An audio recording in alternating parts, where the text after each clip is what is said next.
My name is Jameson. That's like the whiskey. Jameson.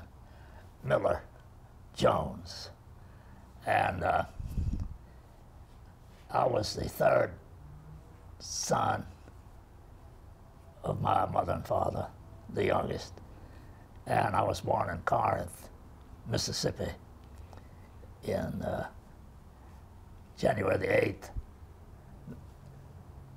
1916.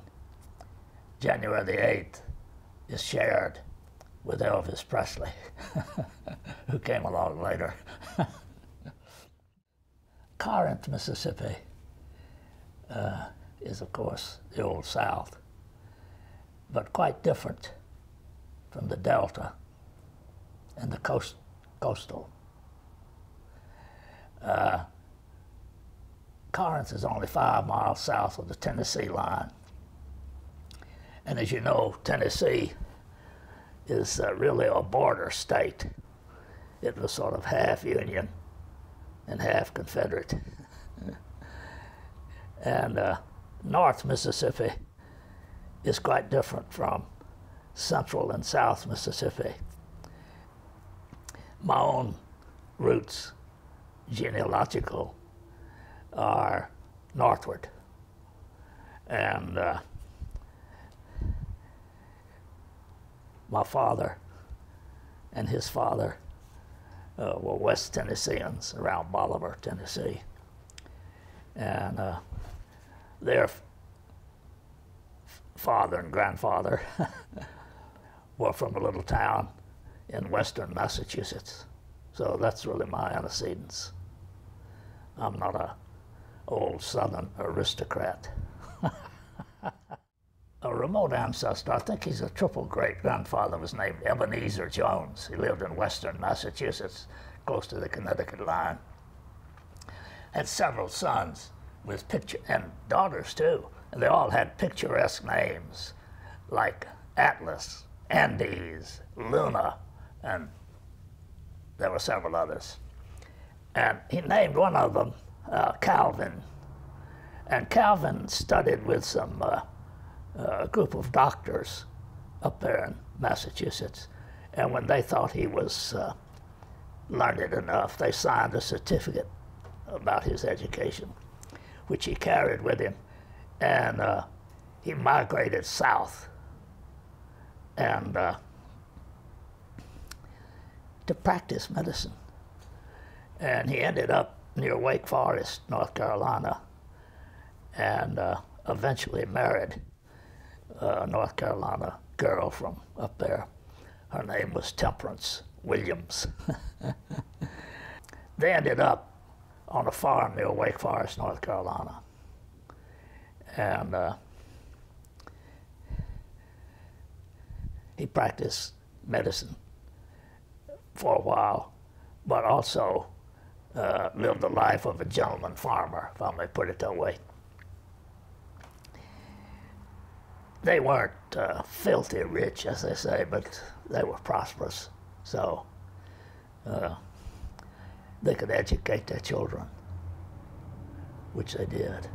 So that my great-grandfather and grandfather, whose names were Paul Tudor Jones, successively,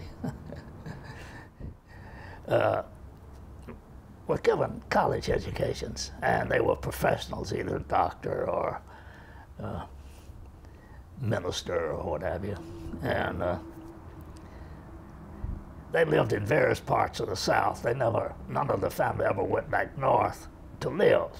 They had permanently moved southward. And they shifted from North Carolina to West Tennessee. And my immediate ancestors lived on a farm near Bolivar in West Tennessee. And it was a sloping farm just above the Bolivar-Memphis Road on Pleasant Run Creek. So they called it their place Pontine. They used the Latin word for bridge, Pontine, instead of call it bridge house or bridge farm. I call it Pontine. they like to show their classical knowledge, I guess. My immediate ancestors left farming and went into industry. And they moved from rural West Tennessee to Corinth, Mississippi, because in the late 19th and early 20th century, railroad lines crossed in Corinth. So it was a sort of a booming shipping point and distribution point. And they went into a business that included manufacturing portable sawmills, and they had a foundry, and for a while they prospered. But eventually the great timber in that region was depleted. We never have enjoyed inherited wealth of great quantity.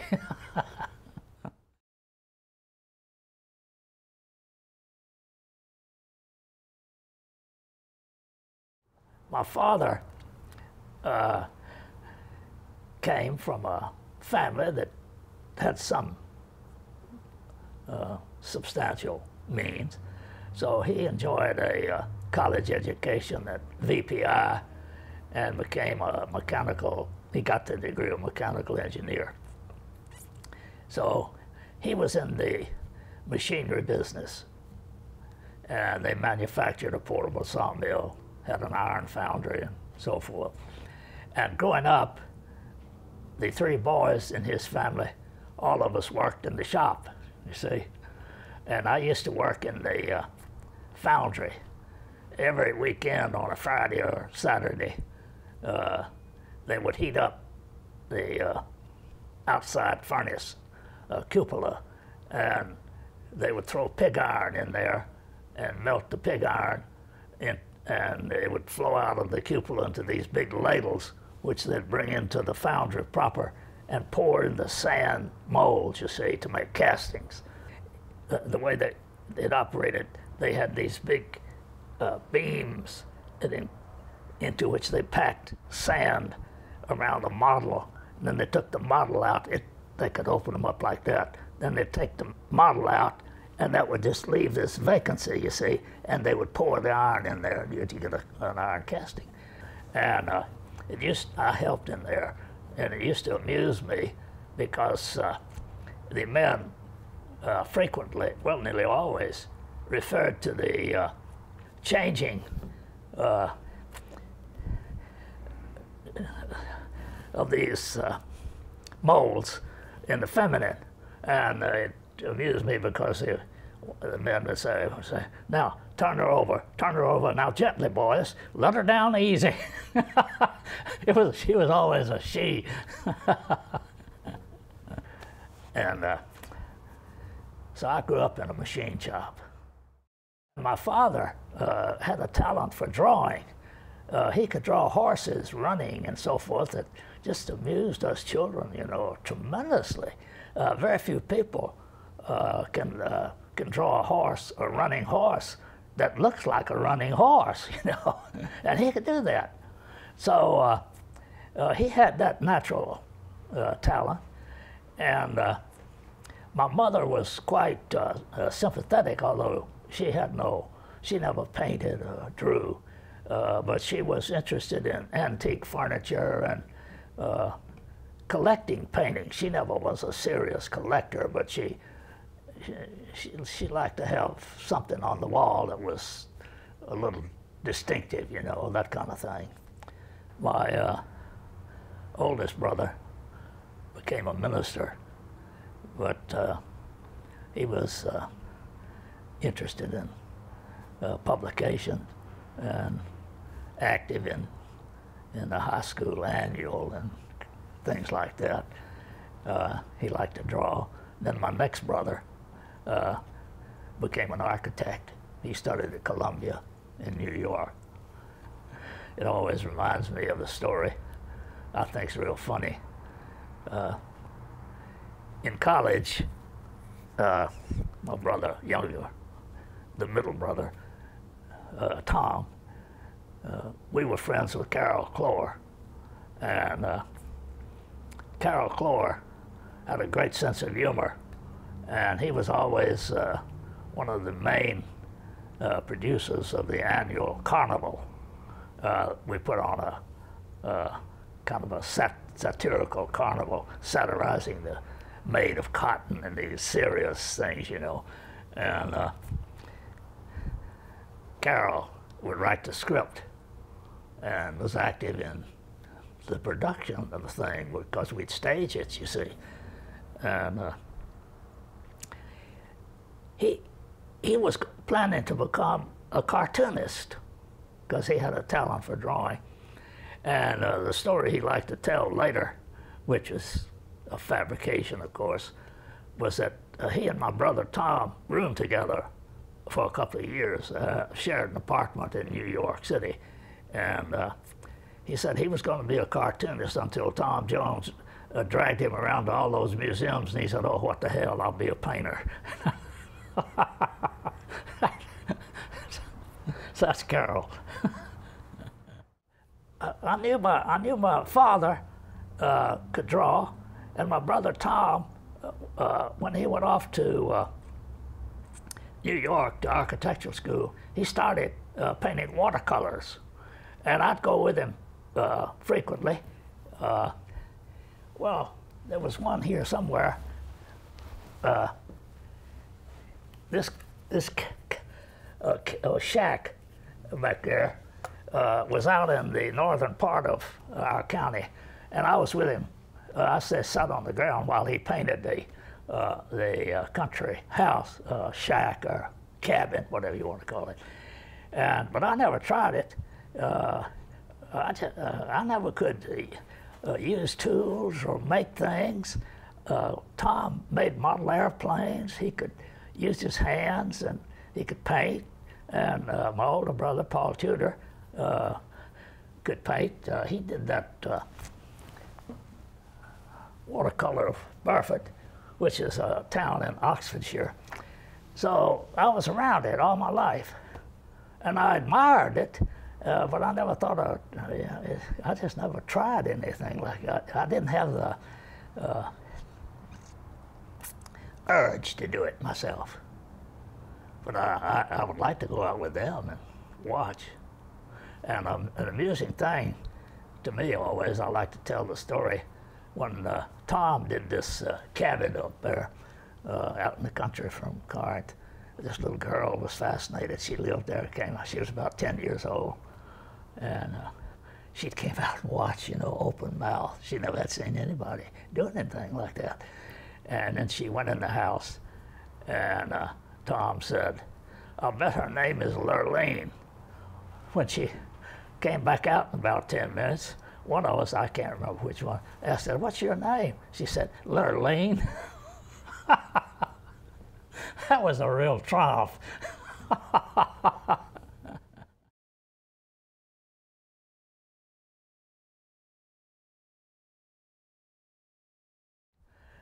My birthday is January, so when I started the school, I was 5½ rather than 6. I guess I had a proclivity towards book learning. I couldn't do anything, make anything, but I read all the time later. And so I started school when I was 5½. And at that time, they had a program in public schools to try to take care of the more eager students by different means. And I and a very good friend were promoted in the middle of our 4th grade to the 2nd semester of the 5th grade. We just skipped a year. That's what it amounted to. So I graduated from high school when I was just about 16. Well, it's kind of interesting because nearly everybody in this little Mississippi town, all the boys went to Ole Miss, and all the girls went to MSCW in Columbus. And just sort of assumed that that's what you would do.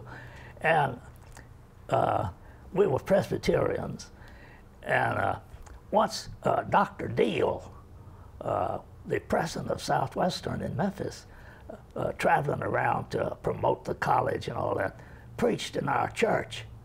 And my mother was so impressed. She said, "Y'all are going to Southwestern." So that's why we went.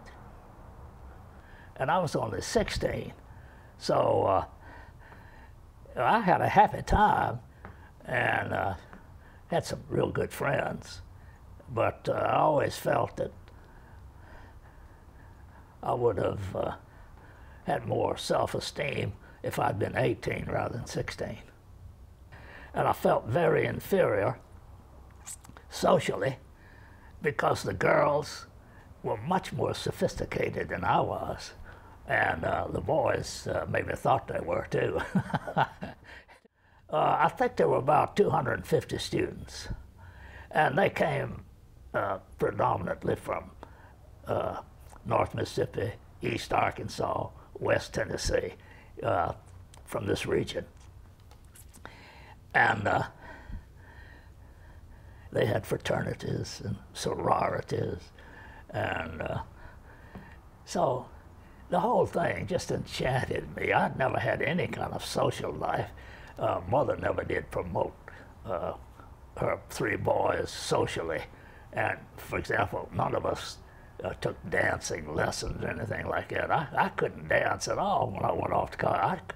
And of course, I still can't dance.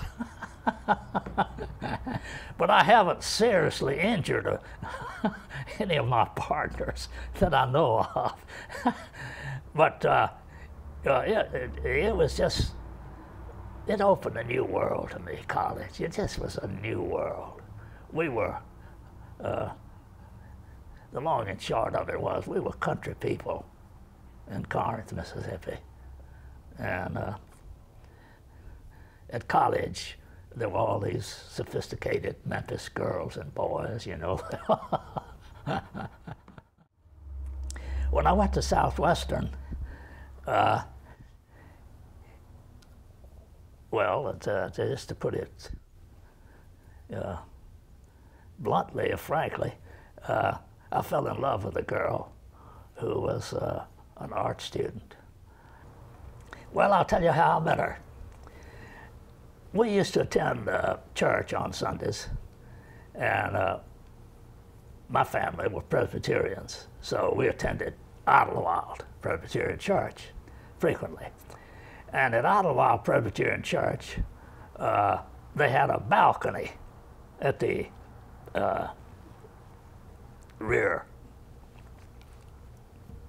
of the sanctuary, and a lot of us young people gravitated towards sitting up in the balcony when we reached a certain age, teenagers, you see. And I started going up there, sitting up there, and I saw this girl sitting in a pew down from me, and that started it. I just fell for her like a ton of bricks. She had friends who were studying art. There had been a local art school in Memphis, if you're at all interested in that background. It was started by a woman named Miss McIntyre, and she taught young children, and girls mainly, but some boys, and it gradually evolved so that she was teaching older girls and young men. Miss McIntyre passed on, and she was succeeded by a couple who were escapees from Hitler's Germany. Their name was Oberteufel. And the girl that I was courting was quite talented, and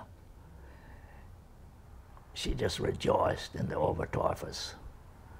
Mrs. Oberteufel was a painter as well as her husband, and they had a son named Carl, who was my age, and he and I played tennis together. So we were all friends with the Oberteufels one way or another. And we had friends who were painters. Nadine Linty, who married Rogers Parker, was a talented painter. And there were others as well. So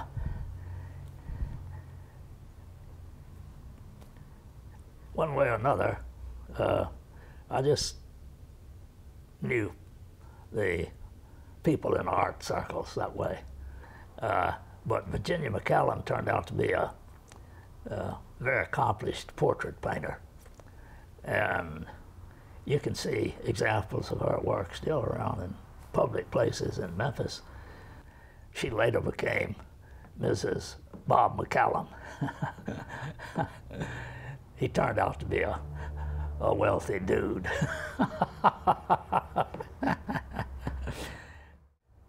My main interest was English and American literature, but I had this sort of a calling toward the ministry that ran through my family, and consequently, very early on, I decided to go to theological seminary and teach religion, philosophy. My oldest brother went into the ministry, and the next one, Tom, was headed that way too, and he went off to study in New York and enrolled in Union Theological Seminary, and I think he stayed 2 days or less. It took him that long to discover that just wasn't for him. And it was then he transferred to study architecture at Columbia. And but my parents, both of them, were very loyal and active church-going people. My father was superintendent of the Sunday school for, I think it was a lifetime position. So we were all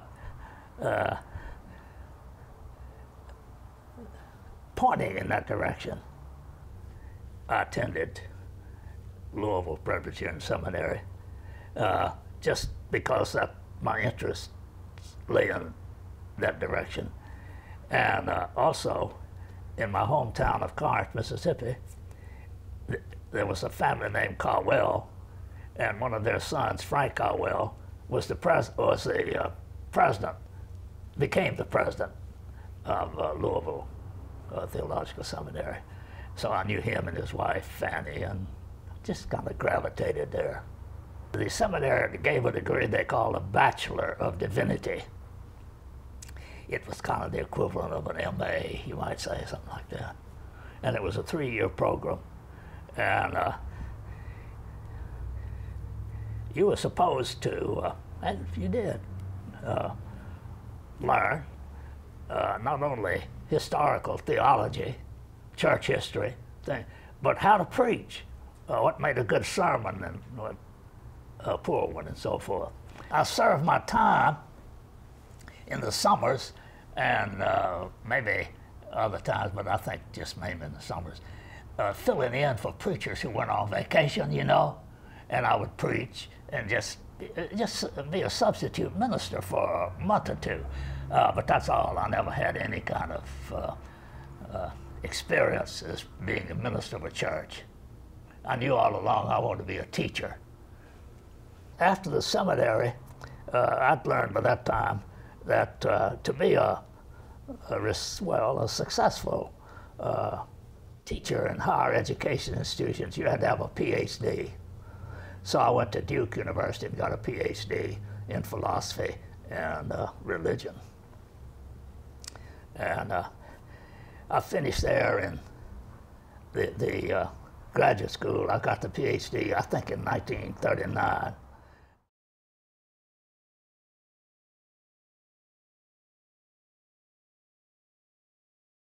When I finished college, well, I knew I wanted to be a teacher, not a preacher, but still, I went to Louisville Seminary and got a BD,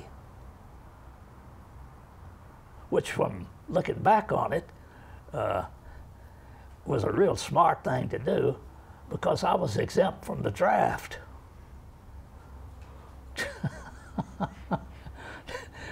And I could accept that without guilt because that had not been in my mind when I went to the seminary, you see. But when the time came, my brother Tom, we had what they called a draft board. And if you were the right age, you had to have some good reason, or either you were drafted into the armed services, or you could, if you wanted to protest, you could go to a conscientious objectors camp, which was a little better than concentration camps, you see. Well, Tom decided he wasn't going to go to one of those, so he let himself be drafted. But fortunately for him, they placed him in a engineering regiment, so he didn't have to shoot at anybody. Well, I say we were all a pacifist. I don't mean everybody was, but my brother Tom and I were, and my oldest brother, who was a minister, at first he was. He later switched over to the more righteous side. and I think Tom switched over too eventually. But back in the 30s, of course you know about the Depression. There was an economic depression, but there were a lot of social changes. And in those years, people with some education or thoughtfulness were quite conscious that the main two opposing forces were the fascists and the communists. And the fascists were represented by Hitler in Germany and Mussolini in Italy. And the communists were represented by Lenin and Stalin. And for many of us, both were unacceptable. That is, you couldn't get really excited about lining up behind either one of them. But on the other hand,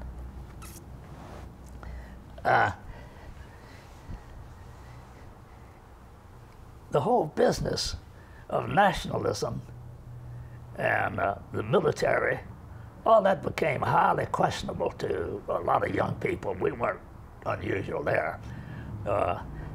And so some of us adopted a pacifism. We just weren't going to participate in nationalism. You know,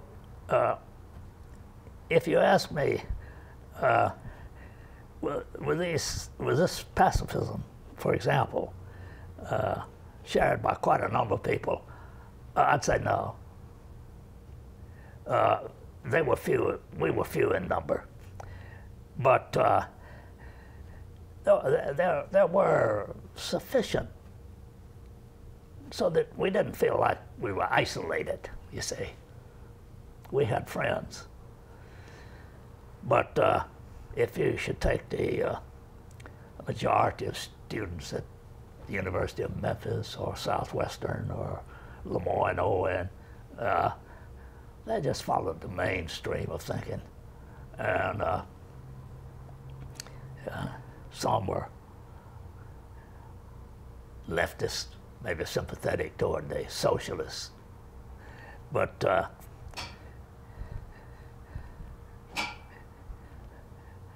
not many were avowed pacifists, I'll put it that way.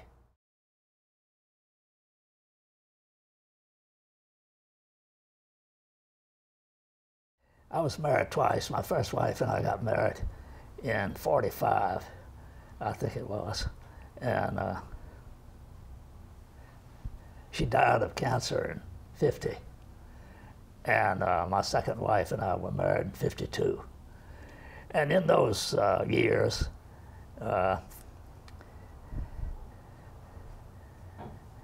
I taught at Center College in Kentucky.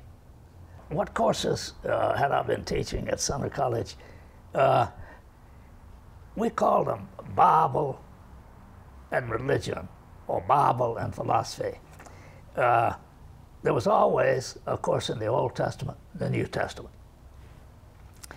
But there would also be a course maybe in church, like St. Augustine, St. Thomas Aquinas, that sort of thing.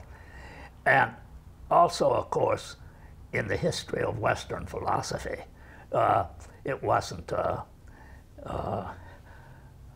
breaker of the brain, but it surveyed the philosophical developments in the Greek, the Roman, the medieval, and the 18th and 19th centuries, that sort of thing. So that was my experience. We had a person, Henry Madden, who was a painter, and he taught the art courses, studio courses.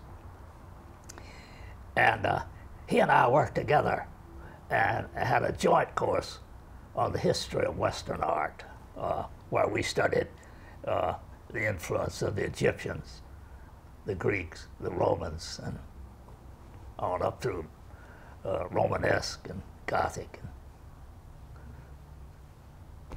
We would, Henry taught studio painting, but we both taught this course on the history of art and showed slides and that kind of thing. And the man whose place I took there was a man named Walter Groves.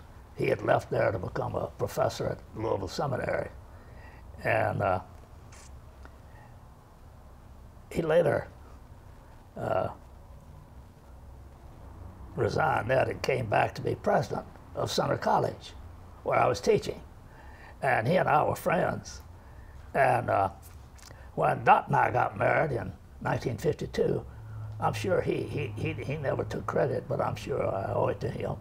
He angled a grant for us to have a year in Oxford. I think it was $2,000, which provided Dot and me to live for a year in Oxford, England. The idea was, since I was going to be a teacher, I could study philosophy and religion, but not for a degree. I already had the PhD. But to bring the best of English education.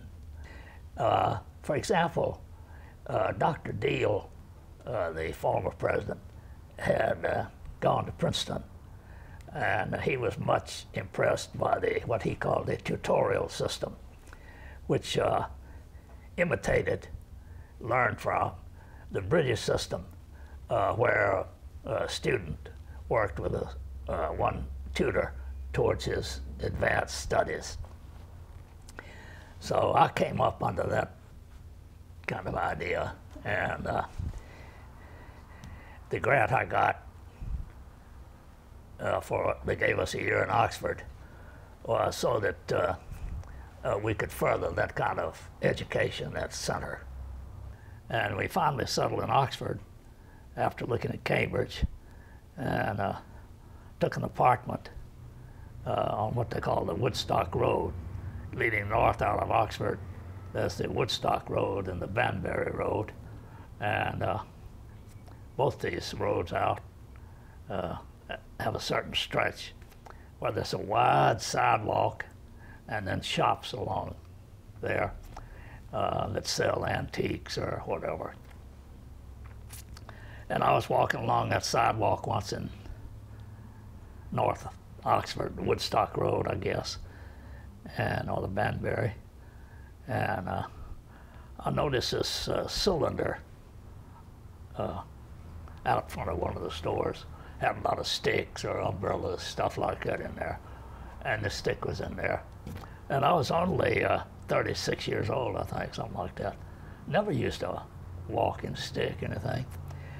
But I thought, well, I've read so many English novels where the protagonist has a blackthorn cane, and I bet you that's a blackthorn cane, and I'm going to buy it. So I bought it. And I didn't think of using it for 10 years or more, just sat at home.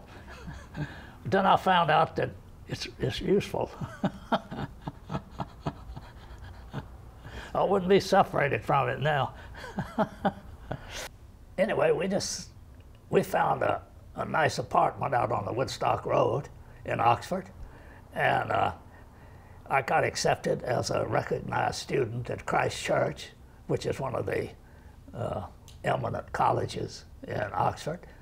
And so we thought that's the place to go. We did it. And we enjoyed every minute of it. Just wonderful. It was, well, I'd put it briefly. I would have said to people in the church, you can have heaven. I don't care about that. Just let me stay on here in Oxford.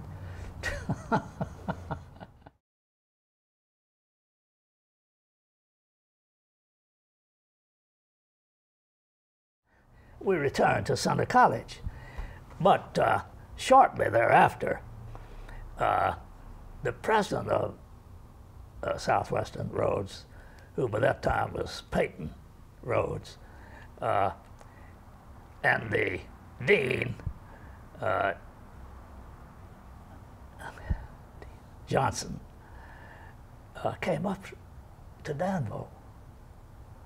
And it turned out Dean Johnson had reached retirement age. And so he and Peyton Rhodes invited me to come back to my old alma mater as to replace Dean Johnson. So I did. Memphis was still an agriculturally community, I'd say. They had some industries here. I can't remember when Kellogg came, but they had some industries. But the main business was cotton.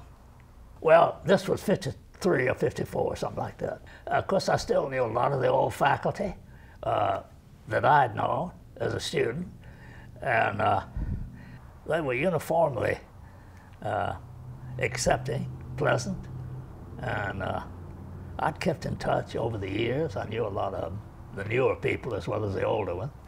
And for example, Henry Madden, the painter, I knew because we were both interested in art. So my favorite professor was Sam Monk, who taught English literature, and he had during those years left Southwestern and gone up to Minnesota, where he ended his career as a professor, chairman of their department up there. He was quite an outstanding teacher, really outstanding. I finished Southwestern, graduated in 1936, and I came back in the 50s sometime. And my most frequent thought was how much alike the students were, the students I had known, and also the faculty. Of course, a lot of the, I won't say a lot, a number of the faculty were still, they were old on the job, but they were faculty who had taught me. The old saying, the more things change, the more they stay the same. It was just like it was when I was a student. The students were just, in the 1950s, were just like they were in the 1930s. Well, as I've told you, I was younger than most when I went away to college for several reasons, and I was just 16. And I thought, when I got on that Southwestern campus, there were about 250 students, and maybe 150 of them were Memphians, and maybe 100 were dormitory, I don't know, something like that. They had social groups, they had fraternities, sororities, and we had this beautiful campus, not as big as it is now, but it was just beautiful. Same thing, Robb Hall, Palmer Hall, Science Building. And, well, it's just like an earthly paradise to me. And when I went back to teach there and to be on the staff, I thought it was just as nice, same, and very, very similar. The students were very similar. They, well, they were just, in one sense, just plain folks, ordinary folks, but generous-minded, sympathetic, approachable. You know, we went through a period, was it in the 60s, when there was a youth rebellion and everybody hated each other for 2 or 3 weeks. It took me by surprise. I think it took a lot of older people by surprise. That suddenly, these younger people, students, instead of being pleasant, sociable, agreeable, were hostile. And if you inquired, well, why are you hostile? We're hostile to anybody over 45, something like that, you know, just stupid. It was a leftist, socially leftist, and I've always been socially leftist, so, yeah. I've always thought that Memphis as a whole was socially conventional, meaning conservative. It's never been a front runner like, say, Boston might be, or even Chicago or some other place. But there were always individuals in Memphis who followed a different drummer, put it that way. And I think they always have been, always will be. And you could, if you were more of a leftist than 90% of the ordinary citizens, well, that's all right. You still had friends. I never felt unwanted or out of place. I was always happy to be a Memphian. I liked it.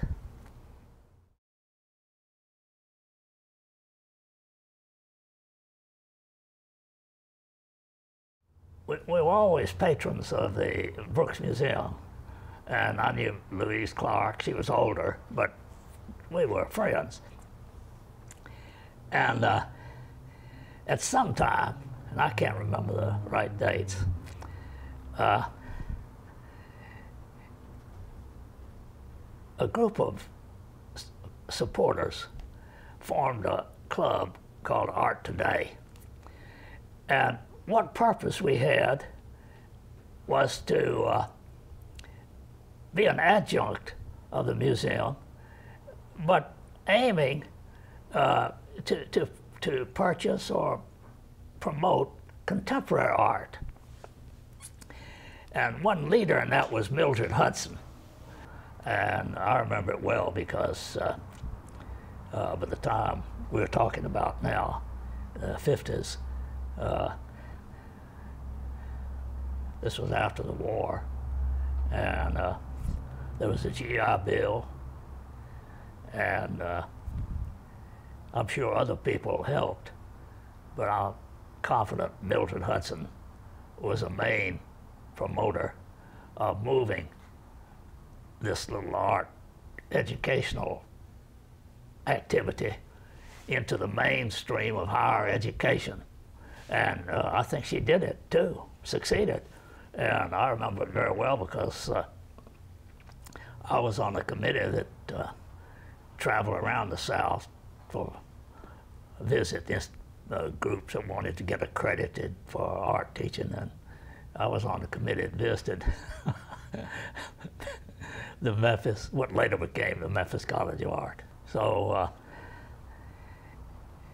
the Southern Association of Colleges and Secondary Schools tried to keep the standards of education at a proper level. And with all these blooming new experimental schools, you see, it was quite a job. And I was on a committee that they appointed. They may have had several of these committees, I don't know, but anyway, I was on one, to visit different places to see if they could qualify as collegiate level educational and it was quite a enjoyable task. I mean, I met a lot of people, and I became acquainted with a lot of the African American schools.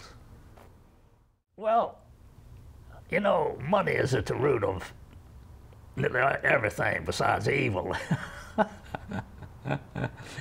And the GI Bill is just one segment, but it put on a plate, as it were, served up a whole group of returning young people, mainly boys, men, but some women,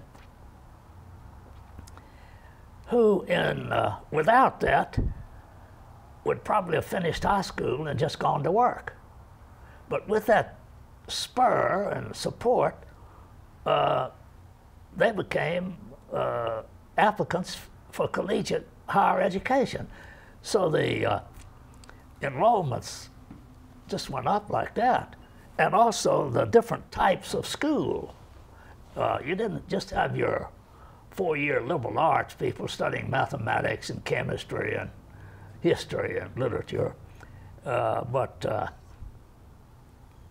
taking technical subjects of all kinds, and art.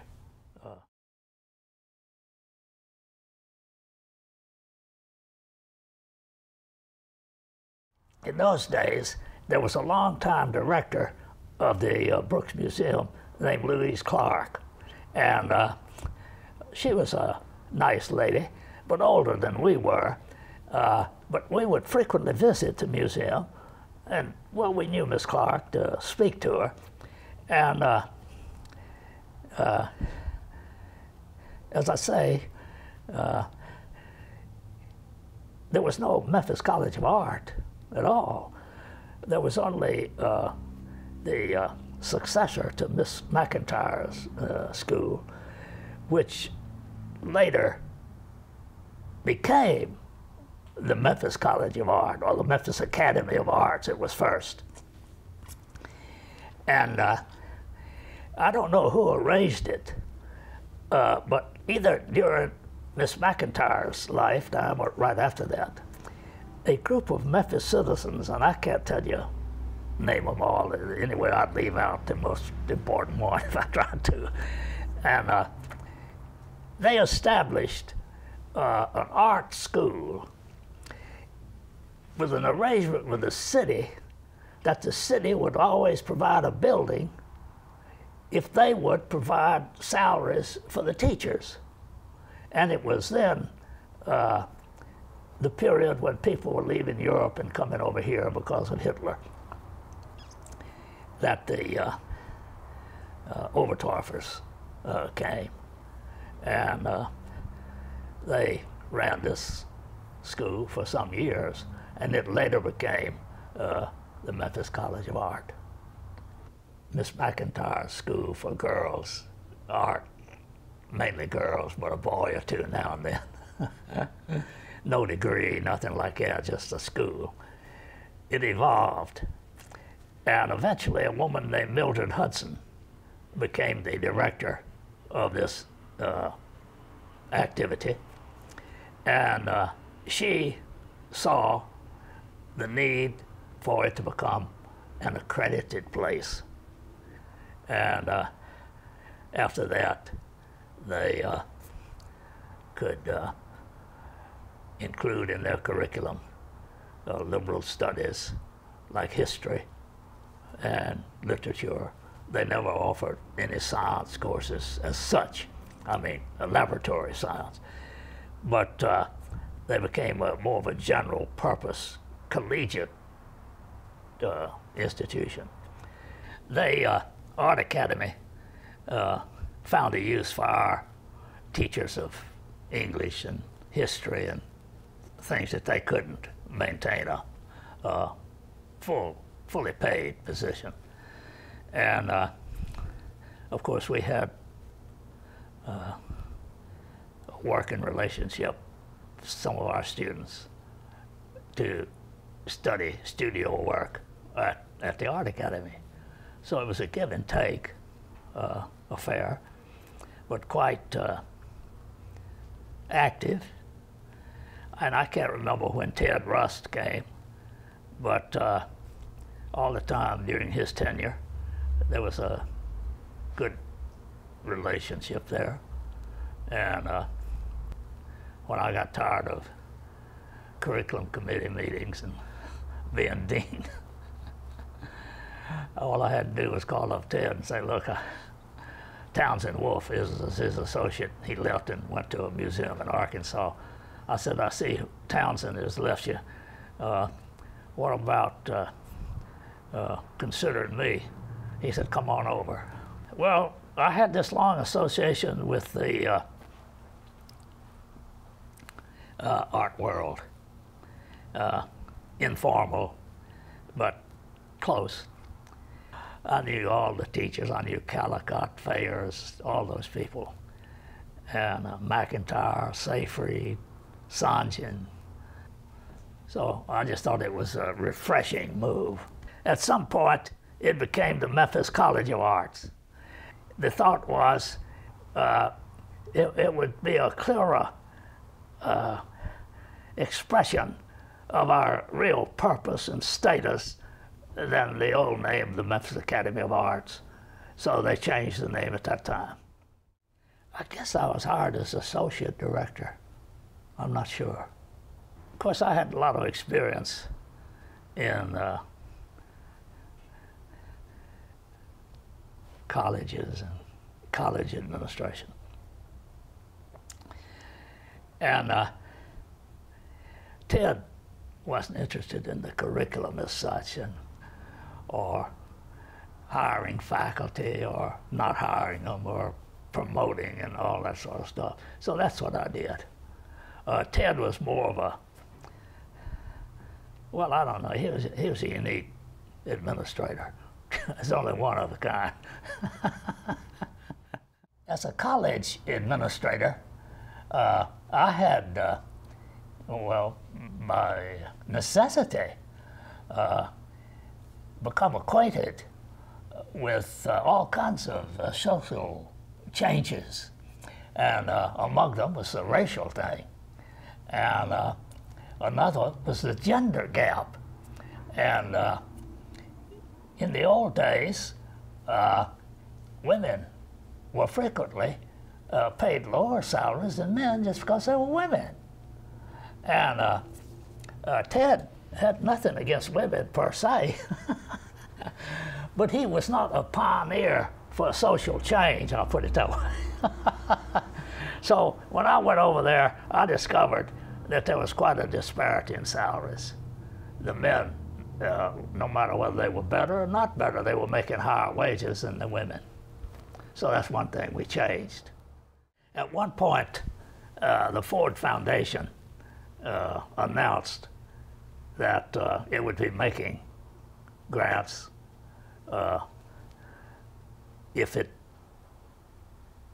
colleges sent in applications that got favorable reviews and so forth, so forth. So we sent in one and we got a Ford Foundation grant. I forget now all of the details of it, but it had several themes or facets. I think one was, well, for cooperative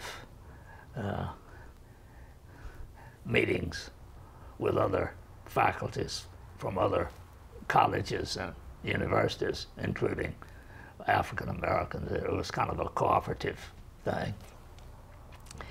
And there was one facet which had to do, I think, with college faculty improvement, education, and or activities along those lines.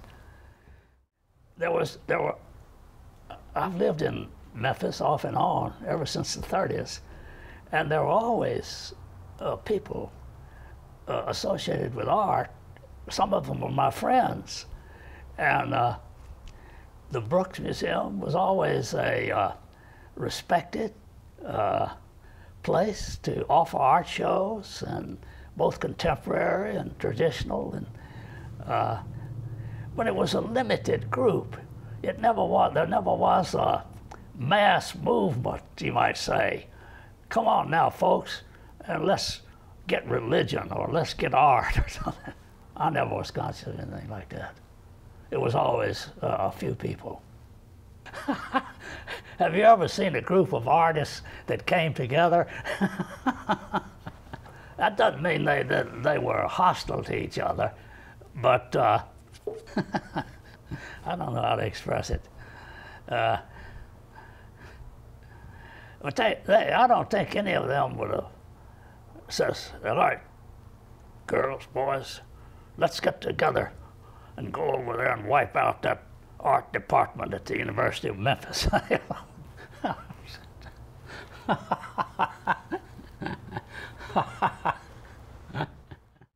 I had no idea of being someday the president of the place. I just wanted to change.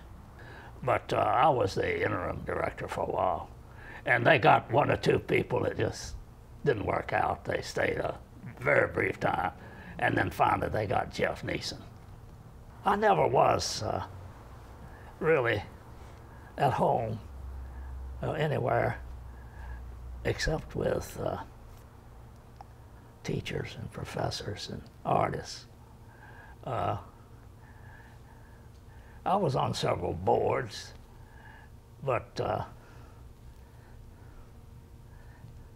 I never felt like I was one of the ends, if you follow me.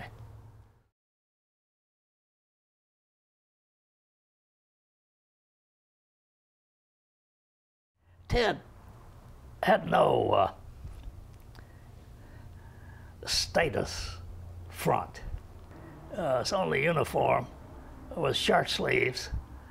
Nearly all the students called him Ted. He was a person who occasionally made people mad, and some students would get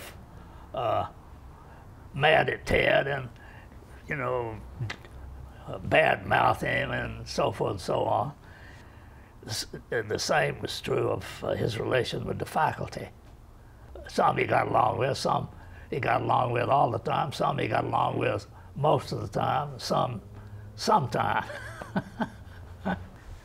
All I'm trying to say is he wasn't just universally acclaimed all the time, but he was much loved. Burton Callicott and Ted Fayers were longtime members of the faculty. They were very close friends as well. Both of them were in the painting department. And one of them couldn't drive a car, and the other one, I think it was Burton who could drive, Ted who couldn't drive. The other one drove Fayers in every day with him when he came in. He would always drive in with Burton. Both Fayers and Callicott taught painting and drawing, but they were quite different in their productions. Fayers was more of a worldly, moving towards graphic design, advertising, more. It was more in that line, sort of. Whereas Burton was more of a theosophist and a mystic. So they were quite different. I don't want to say a religious genius because that implies some sort of institutional, organizational. He was a spiritual genius. And so I don't think Fayers was that at all, but they got along well. But it would never have occurred to me to discuss any kind of so-called spiritual or religious subject with Ted Fayers. But I was quite at home talking about any of those things with Burton.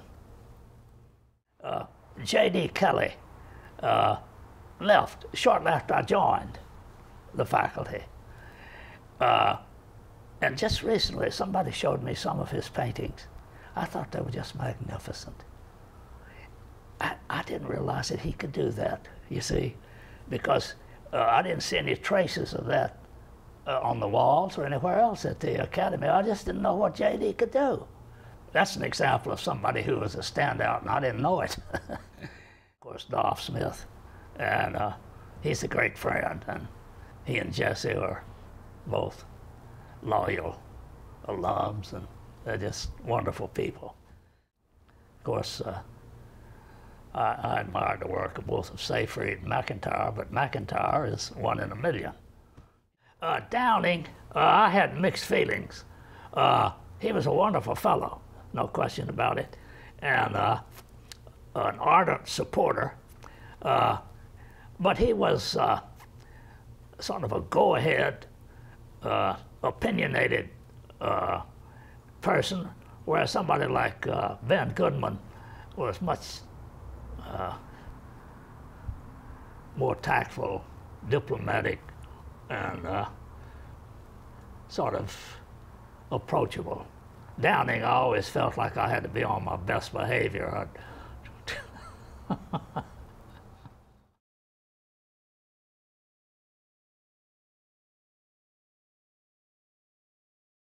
Mrs. Mondale, the wife of the vice president, got some kind of notoriety as a patroness of arts and arts education or something like that. And so among her stops was the Memphis College of Art. And she visited, we entertained her, and I guess she spoke and visited a class or met people. I don't know what all we did. But anyway, as she was leaving, she wanted to lecture me on what provision we were making for these graduates to employ these graduates after they finished the college. And I said, well, we do the best we can in recommending openings or something. And plainly that wasn't enough to suit Ms. Mondale. And she wanted me to understand that the college ought to be doing a much better job in finding gainful employment. That's all right. She's, and we could always do a better job, but I since thought I'd like to tell her, that's a pretty tough job, Ms. Mondale. Why don't you come down here and apply for it? If you want to be a painter or a sculptor or potter, you have to face up to that. To get a degree from a place like the College of Art, a major in painting, you are really embarking on a stormy sea unless you can qualify as a teacher. And there are several reasons why not everyone can do that. Not every artist, painter, for example, wants to teach. He would much rather get a job where he was practicing his art more rather than being a teacher. I think it's a pretty tough fight. And there's so many things at play. Artists often find that in considering possible gainful employment, beggars can't be choosers, you know. There's just nothing there that you really want to do. And I don't criticize them for that. That's just the way the old ball bounces. But that's just part of the hard life. It's just a hard life. And you know the old saying, those that can do and those that can't teach. Well, that's not how I felt, but I'm trying to give you one possible meaning. You can't make a life, can't make a living painting, so you start teaching painting. That's the obvious thing. less obvious, you wouldn't be a successful minister of a church, so you teach religion in a college. Very early on, for one reason or another, mainly because I had some real good teachers, I decided I wanted to be a teacher. And I've never regretted that. If I had to do over, I'd do it the same thing. Well, most of the things I've learned have been on the positive side. The associates you have in the teaching profession, maybe not 100% agreeable and valuable to you, but it's a very high percentage. Whereas I'm thinking if I was a medical doctor, I don't know whether I would have that same attitude or not. Just from the way some of them talk, I'm not sure I would. And the same would be true, say, of architects. I haven't found supportive friends among all my associates, but the vast majority have been. But I'm not sure a young architect would have that same feeling, you see, or a young physician, or even a young preacher, or lawyer. I don't know. They might, but I think those of us in the teaching profession are pretty lucky in that respect.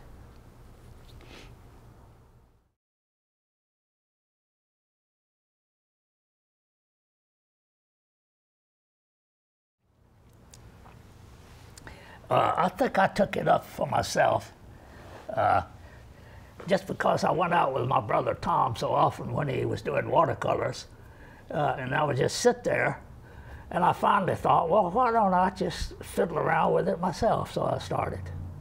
I don't think that I ever enrolled in a class or studied it or anything like that, but I was always associated with people who were, and watched them, and knew how they went about it and all that.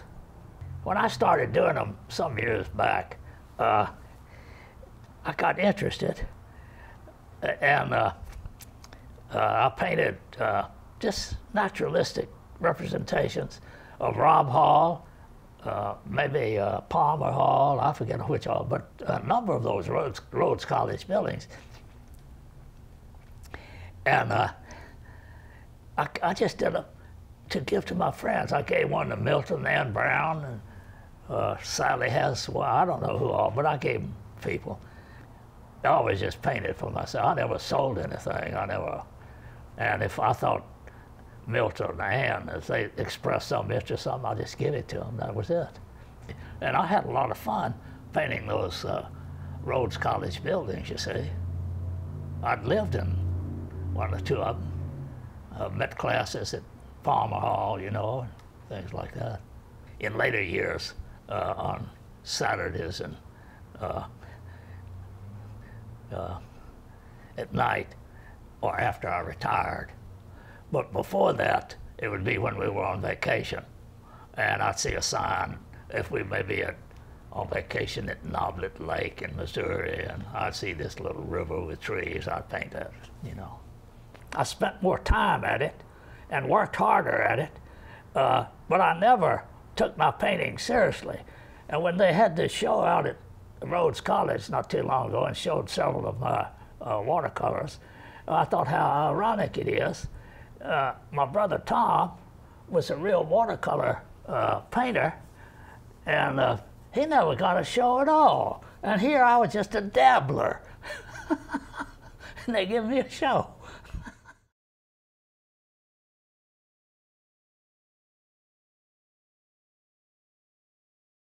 I think the support groups for art will always be a minority. You're not going to get mass movement. arguing over the merits, comparative merits of Carol Clore and what was this wild Pollock, Jackson Pollock painting and all that. So it's always going to be a minority of people. But I think education has a lot to do with it. I think there's quite a bit of difference between folk art, like jazz, bluegrass, country music, and what we call fine arts, whether it's music or painting and sculpture. That's the same people, that the people who are crazy about jazz or bluegrass probably never go to a symphony. You know, they may not care anything at all about that. And there are people who fall in love with, say, a comic strip, but they never go to a museum to see serious high art. So there'll always be that gap. And for that reason, I think the level of education in a community has a lot to do with support of art in this, if you may call it that, high art sense. That it's no accident that Boston probably has a lot more support for art than Memphis, Tennessee has, or will have, you know. That's just a difference in education in a broad sense, cultural as well as formal. I'm optimistic and take a favorable view of what's happened. I think the Brooks Museum has been a great asset in that respect. But there have been various public groups, voluntary, and one of them was one called Art Today, and belonging to that were people who just wanted to support art, the practice of art, not just by painting by Giotto or Raphael or some great old master, but to support contemporary art. There have always been people around who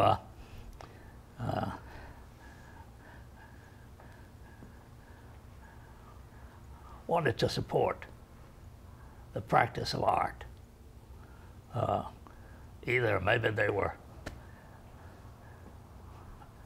at the level of Miss McIntyre's School for Girls, you know, or at a higher level. And of course later they had the college, and a lot of people were responsible for developing that. I was thinking of the plastic arts in conjunction with music, and the two groups may overlap to some degree, but they're not the same. And I can remember when they first started the Memphis Symphony, Papa Tut Hill, and the development of that. That's been quite impressive too, I think. And for the plastic arts to have outgrown Miss McIntyre and become a reputable community, both academic and also non-academic practicing artists, I think we've made progress, yeah. I think it's a whole lot more, it's a whole lot richer community than it was when I was a boy. And I tell myself often, I'm glad I'm in Memphis. I like it, warts and all. That gives us something to do, get rid of these warts.